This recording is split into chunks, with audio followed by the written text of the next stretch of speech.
বাতিল হতে পারে সরকারি প্রাথমিক বিদ্যালয়ের সহকারী শিক্ষক নিয়োগের তৃতীয় ধাপের পরীক্ষা। অভিযোগের তদন্ত করে প্রতিবেদন জমা দিয়েছে প্রাথমিক ও গণশিক্ষা মন্ত্রণালয়। পরীক্ষা নিয়ে আদালতের চূড়ান্ত সিদ্ধান্ত জানাবে শিগগিরই।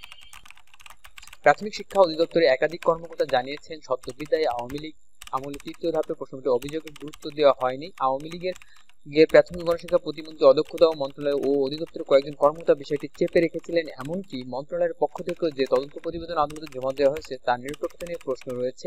এ অবস্থায় আদালত নতুন করে তদন্তের নির্দেশনা দিলে এবং নিরপেক্ষ তদন্ত হলে তৃতীয় ধাপের পরীক্ষা বাতিল হয়ে যাওয়ার সম্ভাবনা রয়েছে। তৃতীয় ধাপের প্রশ্নপত্রের অভিযোগের যে তদন্ত হয়েছে তা সন্তোষজনক নয় বলে জানাচ্ছে। বিষয়টি নিয়ে নিরপেক্ষ তদন্তের দরকার ছিল। একটি স্বাধীন কমিশন কিংবা সংস্থার অধীনে তদন্ত করার দরকার ছিল। নিরপেক্ষ তদন্ত হলে এ পরীক্ষা বাতিল হওয়ার সম্ভাবনা রয়েছে। জানা গেছে, তৃতীয় ধাপের ঢাকা ও চট্টগ্রাম বিভাগের 21 জেলার পরীক্ষা হয়েছে। লিখিত পরীক্ষার সংশোধিত ফল গত 22 এপ্রিল প্রকাশিত হয়। এতে 46,199 জন প্রার্থীকে মৌখিক পরীক্ষার জন্য নির্বাচিত করা হন। আর এই পরীক্ষা 29 মার্চ শুক্রবার সকাল 10টা থেকে বেলা 11টা পর্যন্ত জেলা পর্যায়ে পরীক্ষা অনুষ্ঠিত হয়।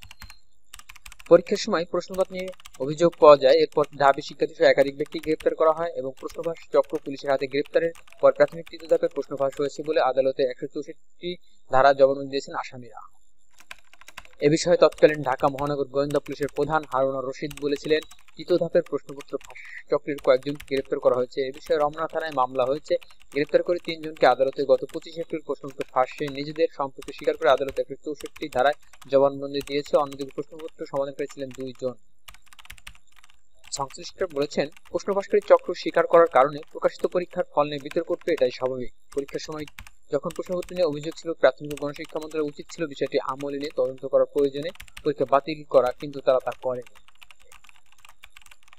হাবিবুর রহমানের এক প্রার্থী জানিয়েছেন, শুধু তৃতীয় ধাপ নয়, প্রথম দ্বিতীয় ধাপেরও ফলও বাতিল করে নতুন করে প্রাথমিক বিদ্যালয়ের শিক্ষক নিয়োগের পরীক্ষা নেওয়া দাবি জানায়। পুনরায় পরীক্ষা নেওয়া না হলে ধরে নেব যে প্রাথমিক বিদ্যালয়ের শিক্ষকতা পেশার জন্য আবেদন করে কোনো লাভ নেই, কারণ প্রতিবারই প্রশ্নপত্র ফাঁসের অভিযোগ ওঠে তাদের বিরুদ্ধে, কিন্তু এর কোনো শুরু হয় না।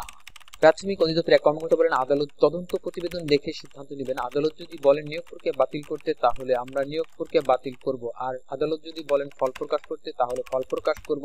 পুরো বিষয়টি নির্ভর করছে আদালতের শুনানির উপর। আগে থেকেই মন্তব্য করার কোনো সুযোগ নেই। আপনি কি মনে করেন, বাতিল করা উচিত কি নয়? কমেন্ট বক্সে জানান।